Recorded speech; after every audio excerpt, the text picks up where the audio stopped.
हिंदू धर्म का बढ़ावा करे, भक्ति का प्रचार करे, इससे भी हमें कोई आपत्ति नहीं। हमें सिर्फ और सिर्फ आपत्ति इससे है कि उन्होंने हमारे देश की महिलाओं का अपमान किया, जिसके बदले में हमने उनसे बाबा को मानिए न मानिए उससे हमको कोई फर्क नहीं पड़ता, लेकिन अगर सनातन धर्म को आप नहीं मानती हैं तो आप दूसरे धर्म में परिवर्तन हो जाइए। मेरे सनातन धर्म के बारे में आपको आप गलत नहीं बोल सकते हैं, सब भगवाधारी को आप गलत नहीं बोल सकते हैं। जो भगवा लपेट करके चंदन टीका करके आपके साथ छेड़खानी कर रहा है उसको गलत बोलिए, सबको नहीं बोल सकते हैं। पूरी बात हम सुने हैं, भगवाधारी को गलत नहीं बोल सकते। लोग देखे होंगे कि आज से कुछ दिन पहले एक बाबा बागेश्वर धीरेन्द्र कृष्ण शास्त्री जी का एक बयान वायरल हो रहा था। उसको लेकर के बहुत सारे लोग जो है सो अफवाह बातें भी कर रहे थे, और बहुत सारे लोग जब इस प्रकार की जब उनका विरोध किए तो उसको लेकर के बहुत सारे सनातन के लोग भी विरोध कर रहे थे। लेकिन आज दोनों लोग मेरे साथ में, एक तरफ से सनातनी लोग भी मेरे साथ हैं जो जय श्री राम दल से लोग हैं, और एक तरफ खुशबू जी भी हैं जो कि बाबा को लेकर के बहुत सारे कुछ बोली थी कि बाबा ने बयान गलत दिया है। आज हम लोग ये दोनों लोगों से जानने का प्रयास करेंगे कि आखिर जो खुशबू जी ने जो बयान दिया था उस बयान में क्या था, और जो ये लोग आज जो बोलने के लिए आए हैं, क्योंकि ये लोग इनके ऊपर ब्लेम लगाते हैं और ये जो है इन लोग के ऊपर ब्लेम लगाती है। सबसे पहले खुशबू जी हम आप ही से बात करेंगे। सबसे पहला चीज था कि जो आपने बाबा को लेकर के जो ये बोला था कि नहीं ये जो खाली प्लॉट वाली जो बात थी इसको लेकर के आपने बाबा के लिए कुछ अपशब्द बोला था, लेकिन जो सनातनी लोग हैं उन लोगों का कहना है कि नहीं आपने गलत बोला था। तो आपने आखिर क्या सोच के बोला कि नहीं ये बाबा ने गलत बोला? देखिए, सबसे पहले शायद जो लोग ये बयान नहीं सुने हैं, जो लोग ये बयान नहीं सुने हैं कि धीरेन्द्र शास्त्री ने क्या बयान दिया है, एक बार हम उस बयान को दोहराना चाहेंगे। धीरेन्द्र शास्त्री का बयान ये था कि हमारे सनातन धर्म की महिलाएं जो गले में विवाहित महिलाएं जो गले में मंगलसूत्र पहनती है और मांग में सिंदूर लगाती है, नहीं लगाती है, समझो वो खाली प्लॉट है। मतलब विवाहित महिलाओं का पहचान है गले में मंगलसूत्र होना और मांग में सिंदूर होना। अगर गले में मंगलसूत्र नहीं है और मांग में सिंदूर नहीं है तो हम समझते हैं कि वो खाली प्लॉट है भाई, हम उसका रजिस्ट्री कर सकते हैं। ये उनका बयान था। तो हमने उनसे पूछा था कि विवाहित महिलाओं का पहचान तो आपने बता दिया, लेकिन आपने ये क्यों नहीं कहा कि अविवाहित महिलाओं का पहचान क्या है? और अगर आपने अविवाहित महिलाओं का पहचान नहीं बताया तो इनडायरेक्टली आपका कहना है कि विवाहित महिलाओं का ये पहचान है, बाकी अविवाहित महिलाएं यानी हमारे भारत देश की जितनी कुंवारी कन्याएं हैं वो क्या है, खाली प्लॉट है। दूसरी बात, जो विवाहित भी है किसी कारण बस उनके पति का देहांत हो गया है, जिसमें हमारे सेना की पत्नियां भी हैं, जिसमें हमारे घर की भी बहुत सारी ऐसी महिलाएं हैं जिनका पति का किसी कारण बस देहांत हो गया, जो विधवा हो गई हैं, ना वो सिंदूर लगा सकती हैं और ना ही वो मंगलसूत्र पहन सकती है। तो क्या हम उसको खाली प्लॉट से संबोधित कर सकते हैं? और अगर बात कुंवारी बेटियों को लेकर, तो क्या हम उसको खाली प्लॉट से संबोधित कर सकते हैं? अगर हमारे सामने कोई आए और हमें खाली प्लॉट से संबोधित करे तो उसका सम्मान हम जूता से करेंगे, इसमें कहीं से दो राय नहीं है। और हमारे पीछे इतने सारे भाई लोग हैं। बाबा को जो जूता बोला था, जूता क्योंकि उनको पूरे बिहार के ही नहीं पूरे भारत के लोग जो है सो उनको बहुत ही रिस्पेक्ट देते हैं, इज्जत देते हैं। आखिर हो सकता है कि उनका कहने का कुछ और मकसद होगा। ये बहुत सारे लोग हैं, इन लोगों से भी बात करें। कहने का इंटेंशन ये था कि जो लड़कियां शादीशुदा है, जिनकी शादी हो रखी है, वो अगर सिंदूर नहीं लगाते हैं तो उनके बारे में एक मिनट के लिए अगर हम बात कर ले, हिंदू धर्म की भी महिलाएं जो शादीशुदा है और सिंदूर नहीं लगाती है, इसका अधिकार किसने दिया आपको? आप उसको खाली प्लॉट से संबोधित कर सकते हैं। बहुत सारी ऐसी पढ़ी लिखी महिलाएं आज की डेट में है जो वेस्टर्न कल्चर को अपनाने में विश्वास रखती हैं। हमारा देश, पहले लोग, हमारे पिताजी धोती कुर्ता पहनते थे, दादाजी, और आज हमारे पापा चाचा जींस शर्ट पहनते हैं। हम लड़कियां पहले सूट और साड़ियां में नजर आती थी, आज हम लड़कियां बदल के अपना ड्रेस जींस और टॉप पहनने लगे हैं। धीरे धीरे हम लोग वेस्टर्न कल्चर को अपना रहे हैं। हम ही नहीं, पूरा भारतवर्ष का ये घटना है। आप भी एक पत्रकार हैं, आप भी वेस्टर्न कल्चर को कहीं ना कहीं अपना रही है और इस बात में कहीं से भी कोई दो राय नहीं है। तो फिर हमें किसी को खाली प्लॉट कहने का अधिकार, उसको धीरेन्द्र शास्त्री को किसी को खाली प्लॉट कहने का अधिकार किसने दिया? आपको जूता से मारने का अधिकार किसने दिया है? आपको जहाँ बताए, बोलिए। अगर हमारे देखिए, हम बता रहे हैं कि सिंपल बात है, लोग को यहाँ शास्त्रीय लोकप्रियता चाहिए, अपना चेहरा को फेमस करना चाहिए। मनीष कश्यप का अपना चेहरा कि पूरे हिंदुस्तान का युवा आइकॉन का बन गया है ना, कि हर लोग चाह रहे हैं ना कि हमारे साथ जहां भी जाए हजारों की संख्या में लोग सेल्फी लेने के लिए तैयार हो जाए। सबसे बड़ा बात है कि जो बढ़िया काम करेंगे उनके पक्ष में बोलने वाले, दिखाने वाले कोई नहीं है। अगर कोई थोड़ा सा टंग स्लिप भी होता है तो हो जाए तो उनको पर जूता से मारेंगे, जूता के माला पहनाएंगे, जबकि शक्ति उनको उनके पास जाने का नहीं है। उनको जेड सुरक्षा मिला है, इस चीज को मानना होगा। बिहार के एक विधायक होता है, उसके पास हम लोग को जाने, आज के डेट में ऐसे कई पंचायत के मुखिया हैं कि जिनके सामने आंख से आंख डाल करके हम नहीं बात कर सकते हैं। लेकिन हम किन से बात कर रहे हैं? जो पूरे हिंदुस्तान के बल्कि दूसरे देश में जाकर के 2 बजे रात्रि के दरबार लगा रहे हैं, उनके बारे में हम उल्टा बोल रहे हैं।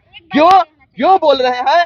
क्योंकि हमें लोकप्रियता चाहिए, हमारा चेहरा को फ्रेम चाहिए। पहले आप सुनिए, आज तक धीरेन्द्र शास्त्री जो हमारे मतलब बागेश्वर बाबा हैं, वो बहुत अच्छी बात अभी कही है। अब आपका उनके पक्ष में एक भी वीडियो क्यों नहीं है? कन्या विवाह गरीबों का करवा रहे हैं, उन पर क्यों नहीं? इतना वो मदद कहाँ, बताइए क्यों नहीं? हाँ बोलिए बोलिए। अगर कोई इंसान 99 अच्छे काम करता है तो उसका एक गलत काम करने का राइट्स नहीं है। अगर कोई 99 अच्छे काम करता है तो उसको मर्डर करने का अधिकार नहीं है हमारे संविधान के अनुसार। अगर वो 100 में 100 अच्छे काम करेगा तभी, अगर कोई आदमी 100 में 99 अच्छे काम करता है, दुनिया उसको नहीं कुछ कहती है, लेकिन एक गलत काम कर देता है उसको लोग फांसी के सलाखों तक पहुंचा देता है। अगर कोई इंसान अच्छा काम कर रहा है, हमने इस बात में शायद कुछ लोग हमारे आधा स्टेटमेंट सुने होंगे और कुछ अन्य स्टेटमेंट नहीं सुने होंगे। हमने कहा कि वो हिंदू धर्म के प्रचारक हैं, इससे भी हमें कोई आपत्ति नहीं है। वो हिंदू धर्म का बढ़ावा करे, भक्ति का प्रचार करे, इससे भी हमें कोई आपत्ति नहीं है। हमें सिर्फ और सिर्फ आपत्ति इससे है कि उन्होंने हमारे देश की महिलाओं का अपमान किया, जिसके बदले में हमने उनसे ये बात कही। और दूसरी बात,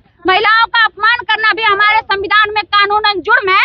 धारा 354D के तहत उन पे कार्रवाई हो सकती है जो महिलाओं पर अभद्र टिप्पणियां करे। एक मिनट, बाबा है वो अपने जगह, जो उनको मानते हैं डजन मैटर, हम नहीं मानते हैं, उनकी इच्छा वो मान सकते हैं। हमने किसी को मानने के लिए मना नहीं किया, आप मान सकते हैं, लेकिन आपका कोई अधिकार नहीं है महिलाओं पर अभद्र आप बाबा को मानिए या ना मानिए, उससे हमको कोई फर्क नहीं पड़ता। लेकिन अगर सनातन धर्म को आप नहीं मानती हैं तो आप दूसरे धर्म में परिवर्तन हो जाइए। मेरे सनातन धर्म के बारे में आप हल्ला नहीं, देखिए सुनिए भैया हम चिल्लाएं, मैडम एक सेकंड भैया चुप हो जाइए। ये धर्म माने ना माने, हाँ, ये इनका आजादी है। हाँ बिल्कुल ठीक अपना आजादी है। लेकिन आप हमारे धर्म के विरुद्ध नहीं बोलिएगा, ये आपको नहीं बोलना चाहिए। और ये कोई संविधान कोई कानून परिवर्तन करना है, हमको उससे कोई मतलब नहीं है। एक सेकंड आप रुक जाइए, आप रुक जाइए। आप ही को अधिकार है पूरा बात बोलने का, पूरा बात सुनने का अधिकार आपको नहीं है। आपने सुनिए, पहले शांत रहिए। बागेश्वर बाप, अरे भाई बागेश्वर, अरे सुनिए, अरे लड़ाई नहीं कर रहे, बोल रहे हैं कि कानूनी प्रक्रिया है, धारा इतना लगता है, धारा इतना लगाइए ना। यही इन लोगों का जुबान तब बंद हो जाता है ना, इतना डिबेट कर रहे हैं ना, अभी जुबान बंद है ना। स्टालिन जो है वो उस तरह का विवादित बयान दिया है, ये बोलेंगी कुछ नहीं बोलेंगी, इनके नहीं इनके जुबान में नहीं निकलेगा ये चीज। ये तब निकलेंगे जब इन पे सवाल किया जाएगा, तब जाकर के बोले। आप बोलिए, एक सेकंड रुक जाइए, आप हमको बोले। आपने एक पहले आपका जवाब हम देंगे महिलाओं पे। पहले महिलाओं पे सुन लीजिए, आप महिला पे सुन लीजिए, आप भी उंगली नीचे कीजिए। आप उंगली, आप क्या, ये भारत के प्रधानमंत्री हो रही है क्या? आप भारत के प्रधानमंत्री हो रही है क्या? आप भारत के प्रधानमंत्री हो रही है क्या? पहले सुनिए, देखिए सबसे पहली बात है, कोई नहीं कर रहा, बदतमीजी नहीं कर रहा, गलत बात मत बोलिए, बदतमीजी कोई नहीं करेगा, आराम से चलिए। देखिए बागेश्वर बाबा ने महिलाओं के लिए खाली प्लॉट बोला या नहीं बोला वो हम नहीं जानते हैं। अगर बोले तो इनका मानना है कि बागेश्वर बाबा ने गलत बोला, महिलाओं के खिलाफ बोलने पर इस प्रकार का कानूनी अपराध होता है। मैं इनसे पूछा तो गए क्या FIR किए हैं? FIR आप किए हैं बागेश्वर बाबा पे? नहीं, पहले बात मत आप पूछिए, आप क्यों नहीं किया? तो ये सिर्फ और सिर्फ शक्ति लोकप्रियता प्राप्त करने के लिए कि ये किसका अधिकार है कि बागेश्वर बाबा को बिहार आने से रोक देगा? उसमें आपकी मुंह क्यों नहीं खुला था? बागेश्वर बाबा फिर जो रोकने के लिए बोला था उसको क्यों नहीं आप जवाब दिए? और क्यों नहीं जवाब दिए? आप बोले हैं कि आप हम जूता के माला पहनाएंगे आप बागेश्वर बाबा को, फिर गलत नहीं सुन लेना। और सुन लीजिए, इन्होंने बोली, आप लोग बोलिए ना भाई, बोले हैं कि नहीं बोले हैं? इन्होंने सुन लीजिए, हमने मणिपुर के मुख्यमंत्री को, राजस्थान के मुख्यमंत्री साहब को इतना प्रेम क्यों है? राजस्थान के मुख्यमंत्री से इतना प्रेम क्यों है? लोग ने चिल्लाना, यही आदत आप लोग का खराब है। अभी आपसे पहले हमने 3 लोगों को स्टालिन के बेटे पे इंटरव्यू दिया है। कहाँ गए? देवराज, हमने अभी स्टालिन के बेटे को गलत कहा, इंटरव्यू दिया, पहला प्रमाण। उसके बाद आप हिंदूत पे क्या टच किए हैं? सुन रहे थे, देवराज कहते हैं तो सही हो जाएगा। आप हिंदूत पे कहते हैं भगवा लपेट के, आप किसी को रोक सकते हैं? भगवा लपेट करके, भगवा, अरे भगवा लपेट के यहाँ पर हर एतवार के 400 लोग को भोजन कराते हैं, ये लोग को भोजन कराते हैं, ये लोग को भोजन कराते हैं, भगवा लपेट के भोजन करवाते हैं यहाँ पर 400 लोगों का। श्री राम का नाम का ध्वजारोहण करवा के 400 लोगों का करवाते हैं कि नहीं भैया? होता है। 30 साल से क्या बात कर रहे हैं? होता है। सबको आप गलत नहीं बोल सकते हैं, सब भगवाधारी को आप गलत नहीं बोल सकते हैं। जो भगवा लपेट करके चंदन टीका करके आपसे के साथ छेड़खानी कर रहा है उसको गलत बोलिए, सबको नहीं बोल सकते हैं। पूरी बात हम सुने हैं, भगवाधारी को गलत नहीं बोल सकते हैं। हमने ये कहा कि जो माथे में भगवा लपेट कर माँ बहन का मर्यादा भूल जाएंगे वो सनातन धर्म के दिखावा करेंगे। कोई नहीं भूलता है, कोई नहीं भूलता है, कोई नहीं भूलता है, कोई नहीं भूलता है। प्रमाण दिखाए आपको वो जो करनी कुछ न कथा रात भर, करनी कुछ न कथा रात भर, एक सेकंड कथा रात भर नहीं चलेगा, नहीं चलेगा, नहीं चलेगा। करनी कुछ नहीं चिल्लाते नहीं है बहन, काम करते हैं, काम बाहर में जाके देखिए प्रत्येक दिन रोटी बैंक चला जाता है, हर प्रत्येक रविवार यहाँ पे रोटी बैंक चला जाता है। इसकी बात आप जिक्र नहीं करते कि भगवाधारी गरीब को खिला रहा है, भगवाधारी गरीब को खिला रहा है। आप ये कितना बार बोले हैं? सुनिए भगवाधारी बहन कितना बार बोली हो? एक बार बोली हो आप? यस सुनो, अरे सुनना क्या है? जवाब दीजिए आप, जवाब दीजिए। यस नो, यस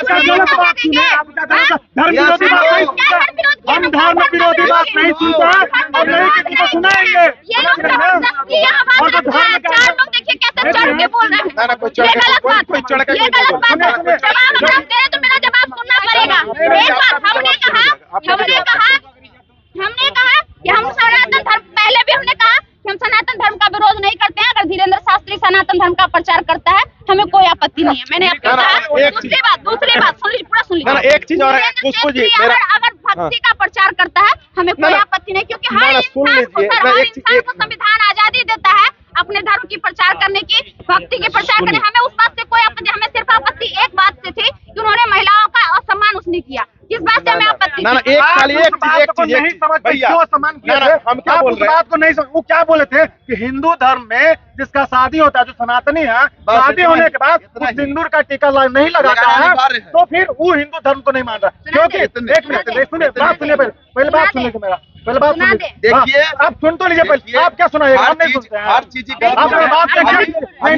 और आप कुछ बोल रहे हैं भगवा गमछी पहन कर, भगवा गमछी पहन कर एक सवाल है, मैं आपके क्रोध को समझ सकता हूं कि धीरेन्द्र शास्त्री के बातों से आपको बुरा लगा होगा, आपको लगता है कि पूरी महिलाओं को अपमान है। लेकिन आप बिहार सरकार के सहकारिता मंत्री सुरेंद्र यादव, उनका एक बयान सुने महिलाओं को? सुने बयान? नहीं सुने, यही गलत है। क्या बागेश्वर बाबा का बयान सुनते हैं और बिहार के मंत्री को बिहार में रखकर भी आप बयान नहीं सुनते? ये बिल्कुल गलत बात आप बताइए ना, हम नहीं सुने। क्या महिलाओं को हाफ पैंट पहनना अधिकार नहीं है? तो बताइए। तो फिर उन्होंने बोला कि हाफ पैंट पहन के आई मैडम और चुनाव जीत के चली गए, वो लड़कन को किस देते? क्या ये सही है बोलना? आपने एक भी आवाज उठाया? अरे महिला 25 दिनों से लगातार दरवाजा खटखटा रही प्रशासन के, लेकिन आप लोग का मुंह नहीं खुलता है। तो सिर्फ और सिर्फ ये देख लीजिए, एक एजेंडा बनाकर क्या विरोध कीजिएगा? एक एजेंडा, मैंने पूरा बात नहीं बोलने दीजिएगा। एक एजेंडा बनाकर क्या विरोध कीजिएगा महिलाओं को? आपने क्या बोला कि सैनिक के पत्नी को भी यह बात पे अपमानित हुए होंगे। मैं भी आपकी बातों को समर्थन करता हूं, लेकिन हमारे बिहार सरकार के मंत्री जब सैनिक को हिजरा कर देते हैं तो क्या सैनिक अपमान हुआ या नहीं हुआ? तो आपने एक बार भी बोला? आप बोले एक बार, आप एक नहीं, आप एक ह्यूमन नेचर लॉजिक सुन लीजिए। हाँ, बताइए। सुनते ही नहीं आप बताइए ना, सुन ही रहे थे। जो जिसने हिजरा कहा हम उसका पूर्णतः विरोध करते हैं। हम नहीं कहते आप करते हैं ना, उससे पहले कहाँ कर रहे थे? यहाँ पे हमारे पूरे पटना में आप हमको चार को वीडियो दिखा दीजिए जो उसके खिलाफ बना हो। बहुत सारे क्राइम हर रोज होता है, डेली बना है। हम अभी 5 वीडियो आपको लेके बैठे हुए हैं। क्राइम हर रोज 5 वीडियो मेरे पास क्राइम हर रोज होता है, लेकिन वही क्राइम में सजा कानून अधिकार पाता है, न्याय दिलवा पाता है जो हाईलाइट होता है। आप ये बोल सकती है ना कि बिहार के सरकार के मंत्री को बर्खास्त कर देनी चाहिए, तो फिर क्यों नहीं वीडियो बनाते हैं आप ही पेशे से पत्रकार हैं, आप ही बिहार की महिलाओं की न्याय की बात करते हैं। तो फिर हम लोग सनातन को मानते हैं, तो बाबा बागेश्वर को, अब आप बागेश्वर वाले बाबा को थोड़ा सा रिस्पेक्ट दीजिएगा। नहीं, मैं क्या बोल रहा हूँ, क्योंकि हम लोग सनातन से आते हैं और अपनी सनातन को रक्षा करना। बाबा नहीं मानते हैं हम। देखिए हम अभी भी कैमरे पे वही बात बोलेंगे, धीरेन्द्र शास्त्री को हम सबकी अपने इच्छा होता है, हम आपको आजादी है ना, हम आपसे रिक्वेस्ट कर सकते हैं, अदरवाइज सनातनी होने के नाते। बागेश्वर बाबा नहीं है, बागेश्वर एक धाम है, वहाँ पे एक महंत है जिसका नाम धीरेन्द्र शास्त्री है, तो आप लोग धीरेन्द्र बाबा बोल सकते हैं, बागेश्वर कोई बाबा नहीं हुआ, ना, हमारा बागेश्वर बाबा नहीं, हम बोले धीरेन्द्र कृष्ण शास्त्री को ही बोल रहे हैं। धीरेन्द्र कृष्ण शास्त्री को हम बाबा कहीं से भी नहीं मानते हैं, इसलिए नहीं मानते हैं कि हमारे देश में और भी बहुत सारे पढ़े लिखे उससे कई ज्यादा गुने बड़े तो है सो दोनों पक्षों को। हाँ बताइए ना, बताइए ना। एक मिनट, आपके बातों का एक जवाब देना चाहेंगे। आप कह रहे थे कि धीरेन्द्र शास्त्री को अभी बहुत ज्यादा लोग पूछते हैं, तो शायद याद कर लीजिए, आसाराम बापू को भी बहुत सारे। एक मिनट सुन लीजिए ना मेरी बात। इससे पहले हमारा देश आसाराम बापू को भी पूछता था, उसका क्रिया चरित्र क्या पता चला और वो कहाँ है अभी, और हमारी जनता जाएगा हम सड़ा हुआ होता है एक आध गो। चलिए राम, आपकी बात सही है, मैं आपकी बातों को कोई काट नहीं सकता हूँ। राम रहीम को भी पूजने वाले हजारों और लाखों थे। चलिए एक बार, सबकी अपनी अपनी व्यक्तिगत आजादी है, सब लोग हर प्रकार की बातें बोल सकता है, और हम लोग यहाँ पर जो है सो इनकी भी बातों को सुने, और जो सनातन के जो लोग थे, जो जय श्री राम सेना के लोग थे, हमने उनके भी बातों को सुना। दोनों को बातों सुनने के बाद आपकी क्या राय है, एक बार कमेंट सेक्शन में कमेंट करके जरूर बताइए।